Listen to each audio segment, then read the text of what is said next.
Welcome back to Hockey Talks. I'm Carl, that's Dave here. We got a few things we want to go over tonight. Diving deep into the NHL here. Beginning of the season, there's a lot of unexpected teams that are taking a quick dive, including the Edmonton Oilers, who are starting 0-3. Who would have seen that coming? Who would have seen that coming? Yeah, well, they did start bad last year, but I don't think it was ever 0-3, right? I think that's, so what was it, 1981? Yeah, I had heard something that said when the Oilers start off 0-3 in the regular season, the last time they made the playoffs was in 1981. Yeah, not a great stat. It's not a great stat, but the way I see it is the team it's a great team and it's kind of a record-breaking team, and it's almost like in order for them to go all the way to the cup, they need to break a few of these records. Right? And turn them, or not even breaking records, I suppose, but just because it's been since 1981 doesn't mean it's not possible, you know? Yeah. And if any team were to do it and go all the way to the cup, it's almost like you want a couple of hands against you, you know? Yeah. Like they did last year. Everybody thought they were counting them out, right? They fired their coach and got Chris Knoblauch in there, and they turned everything around and went to the Stanley Cup final in Game 7. Yep. Right? So... Well, what do you think's going wrong with them? I don't know. Like, what is going on? They are goaltending, for one thing, right? Sure, Stuart Skinner had a pretty good playoff run. I wouldn't say it was great either, right? No, I wouldn't consider him that was great. Top-tier goaltender. They're not scoring. A lot of people are saying they don't have any motivation or anything right now going forward. Like, it just doesn't seem like they want it as bad as they say they do, right? I mean, do you think part of that though would be because it's so early in the season that you kind of gotta feel the need a little bit? So if you go a couple weeks without getting one, you know, you might be pushing you a little harder, and that's what they kind of, you know, like feeling the pressure a little bit. Do you think maybe that's what's happening? Is they just don't feel the pressure because they know they have a capable team that can get the win when they need to? That could be, right? They don't feel like they think they're a good team, so they're not putting all the effort in that they should be putting in, right? And then teams are surprising them, and people are getting frustrated because of that, because they don't go all out right away. Yeah. And it's 0-3 start. It's only 3 games. They will turn this around. You look at their team, like, absolutely. They're not going to stay like this for the entire season. Absolutely not. No. They're just having a rough start again. They will bounce back. But I do think goaltending is an issue.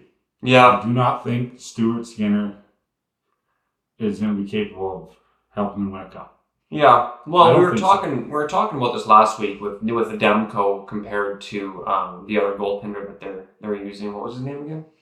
Seelovs. Yeah. Seelovs. Where the goalie can get you to the playoffs, you know, if they're like maybe a lesser tier, like a second, third tier goaltender. But once you get to the playoffs, you need your good guy in net, you know, to push through, because that's what wins the series. It's not just your offense and defense. You need a goaltender that's making 40 saves a game. Yeah, you know? And the big saves are what help an offense get going, right? A lot of the times, if you see your goalie in there is helping you guys out, well, then you can start worrying more about what you're doing to get goals, right? Rather than worrying about them trying to stop them from goal being scored, right? Because you don't trust your goalie as much as you should be, right? Yeah. So then that plays aspect on whether or not you play so aggressively trying to get goals, right?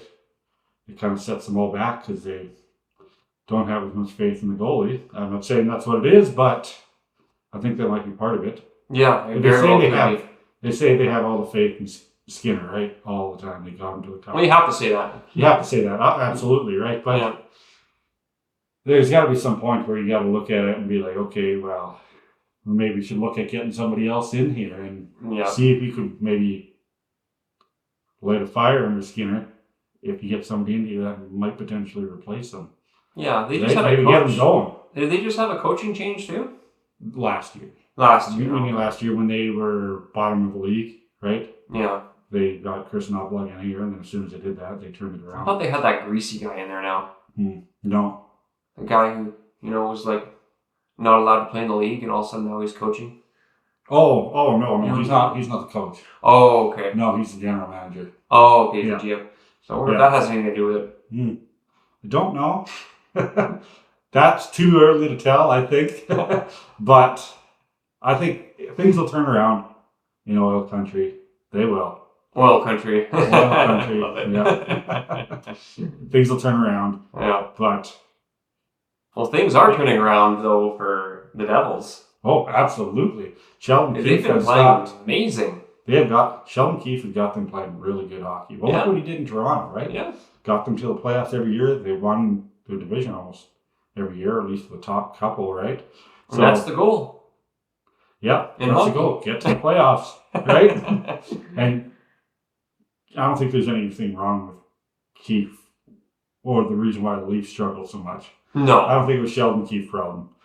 As you can tell, well, so far, Jersey is 4-1-0 to start the season, right?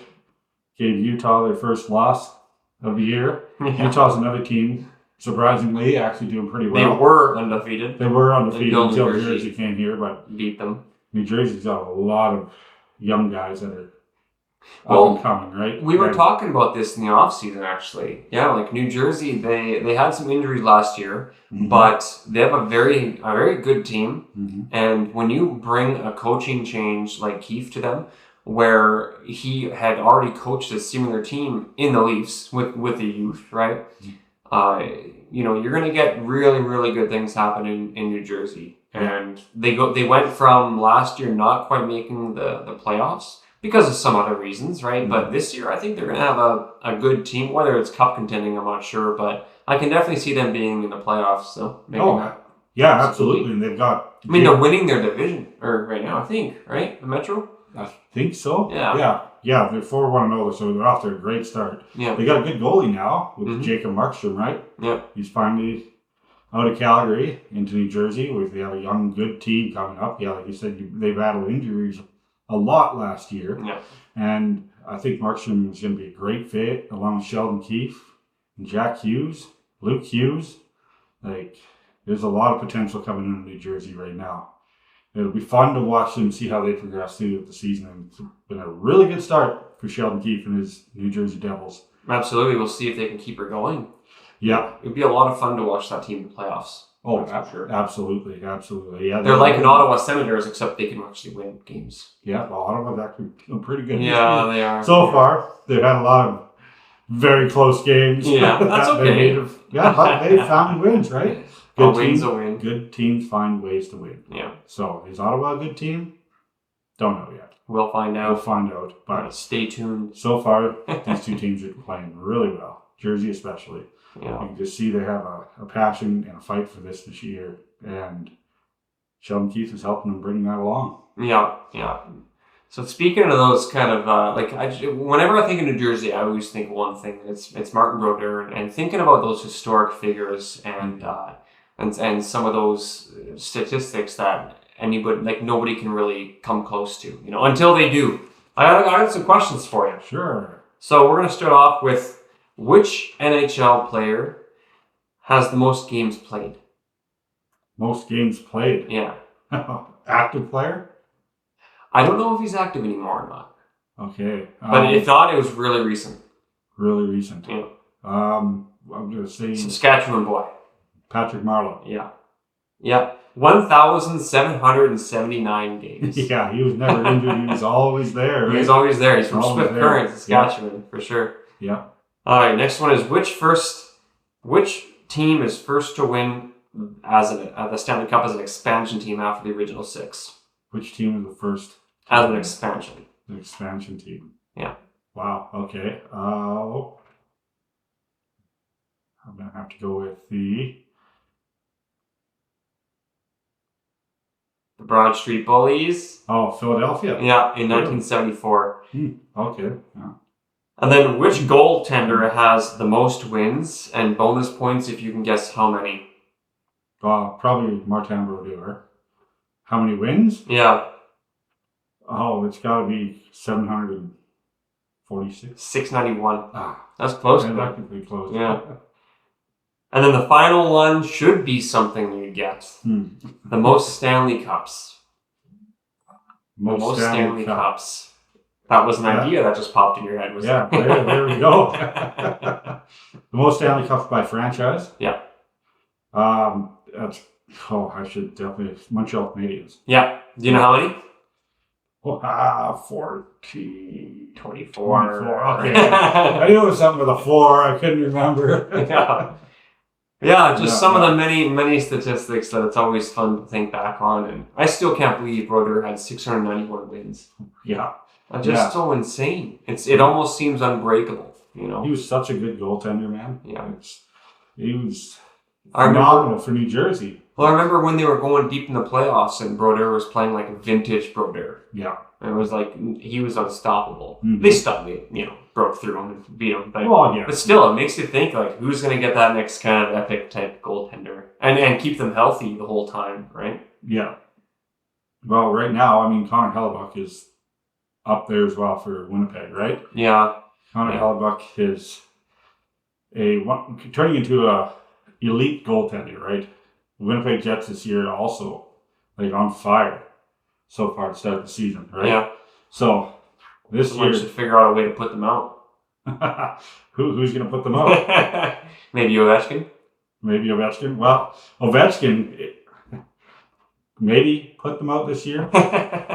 He is trying, I think, to beat Gretzky's record. He's 41 away. Gretzky had 41 away from what? Like 41 goals away from beating Gretzky's all-time goal record, right? Which is 894. 894 for his whole career? Yeah, for his whole career, for goals. Playoffs included? Yes. Oh, yes. That seems like so much. And Ovechkin's close to that? He's close, 41 goals away. Oh, man. 41 goals away. But he did break another record. Oh. This year, actually, last game he played. He broke 700, the sixth player in NHL history to record at least 700 goals and 700 assists in a career. Oh, wow. So, the first player to do that, or sixth player, in NHL history to do that.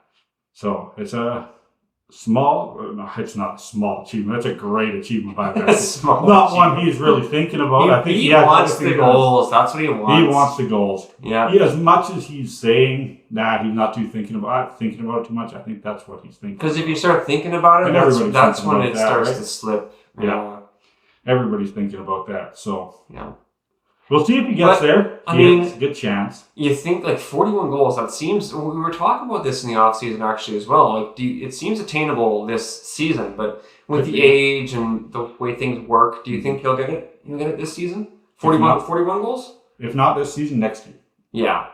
I think it's going to be next season. You don't think he's going to hit a 40-goal season? Get a 50-goal season here? There's a chance, right? There is a good chance he could do that, but like you said, I don't think this Washington team is all that great this year as well. Yeah. Which would also. But players still score when their team isn't great. Oh, absolutely. But the opportunities are a lot less when you don't have a team around you to help get those goals, right? That's true. So there's a good chance he could get there this year, but I think it's going to be next year. Would you put money on it?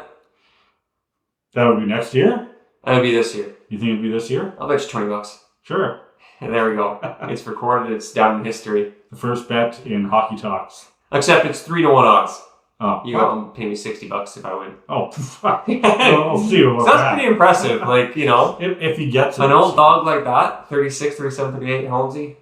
I think he's 38. 38-year-old, 39, getting a 50-goal season. That'll be pretty impressive. Yeah. Well, he only needs 41 to tie it. 41. Well, yeah, I imagine he scored goals already, though, right? Yeah, he scored 2 this week already.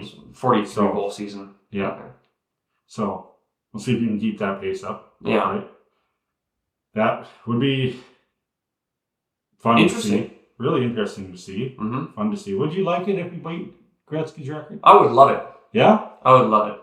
Because I think those two players coming in, Crosby and Ovechkin, define a generation of hockey. Mm-hmm. Absolutely. And there's new players coming in by far. But it would be nice to be a part of a generation of hockey that would actually have set, being a part of those records. Could you imagine being able to watch all of Gretzky's hockey and being a part of that high scoring caliber of hockey player? Yeah. It's awesome to be able to say that I was one of the people that was watching Ovechkin play. I watched him win a Stanley Cup. I watched Crosby get all those points and win Stanley Cups. Yeah. It's nice to be a part of that. And from the beginning of his career. Absolutely. Yep. And when they get those records, it's nice to have, be able to relate to that on some level, I guess, right? Yeah. Of being a fan, not like I actually do anything.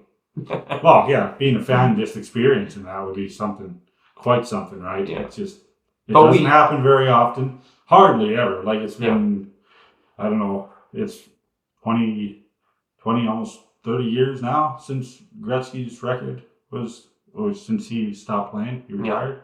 So it'd be quite something to see that, right? It's been a minute, and it'd be exciting to see that happen potentially this year, but next year I think for sure. You think Ovechkin would be able to hit all those cans over? Probably, yeah, probably. If you don't know what we're talking about, check out our shorts. There you go. We hit some cans with the ball with a hockey stick. Yeah, it's pretty cool. It is. Who else is setting records? Malkin got his 800th assist this week as well. Yeah. Right? He's been a key player for Pittsburgh for a long time, right? Key player along with Crosby, who also, he is sitting on 1599 right now, so I expect him to break the 1,600 points here within the next couple of days or next game, I would imagine, something like that. But 1,600 points for Sidney Crosby over his career. That's a lot. Yeah. That is a lot of points. So got a penny for every time you got a point. 1,600 pennies. Yeah. Not bad. That's a lot of pennies. Only pennies worth a thing still. Yeah. But it's undeniable how great of a career Crosby has. Absolutely. Yeah. It's him and, like you said, him and Ovechkin defined this generation of hockey. Them both starting relatively the same time. Like I think it's about 1 year apart, something like that. But they've been making their mark in the NHL since then, right? And 1,600 points for Crosby, almost beating the goal record for Ovechkin. It's been a lot of fun. Yeah. Over these last 20 years, watching these guys play. So looking forward to the next guys up. Connor McDavid, maybe he'll come in. Bedard. Connor Bedard. Yeah, absolutely. Did you see his wicked pass against Edmonton the other day? Mm-hmm. He was down. It reminds me of whose goal? I think it was Ovechkin's goal, where he was like down and he kind of swayed his arms over top of him and scooped the puck out to the side. Yeah. Yeah, Bedard did a pass like that. Yeah, I saw that. It's crazy. Those That's guys. insane. That's what effort looks like. You know, a lot of people they go on autopilot. They don't care, but it's good to see that out of the youth. Yeah, when they really want something, right? You just see them, how much effort they put into something like that. Yeah. It's fun. It's fun to watch. When they're young and flexible, they can do that kind of stuff and not get hurt. Yeah, exactly. And do it while you can. Yeah. Malkin Celebrini, another one for San Jose, although he did get injured in his first year, but I don't know how long he's going to be out, but he's another one to watch for. Yeah. Right? Another up and comer. Yeah. I think he's going to be a really good benefit to the San Jose Sharks, who need some desperate help. Somebody. Need somebody to help take control of this franchise, which hopefully they can do for him. I want to get to Buffalo Sabres.